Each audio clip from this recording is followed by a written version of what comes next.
Bonjour, bonjour.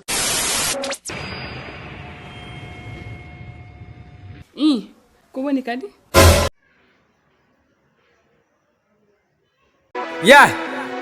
Wai, an hokkata respi. Attami mi ɗani ɗuyɗa maɗa finde ngam. Hule an ya?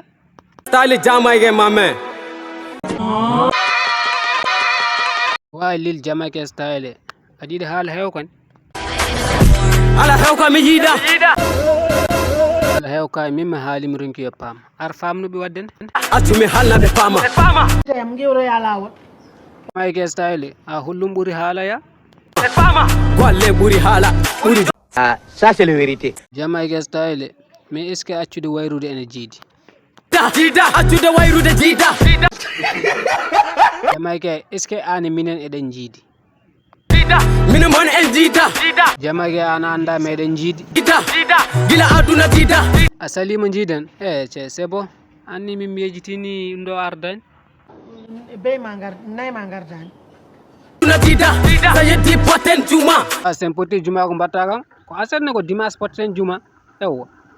Nyana nyalawma aljuma. Taw mawɓe julɓe le tawa. Mais sen poti juma jon som haali jon ko ɓe mbiyata kam? Taw mawɓe julɓe le tawa. Sa haali ɓe mbima ustu dille. Ɗo ko juma hulali. Très bien, applaudissez. An ton jon som haali jon mar kamɓe jiiɗa gulal kewɗi? Khalif Bokartal ko waɗantoma? ɗo ko juma hulali kewɗi ɓe jiiɗa. Kalifa Bokar Tal ene duwo. Kala sa'a siksene ɓeydo. Wala hokku yaɓoɓe aka pelayel togsel. Eyi. Jehen wata dartoɗen. Ɗo no wuli jawno mertete. Accumi fellaɓe mertete. Jamaican gang sako africain. Malien système américain. All time ɓe ko barake. Mais an jongo noddirtamama ya? Noddiram Jamaican gangsta. An Jamaican mata anga mane ama jardin d'enfant.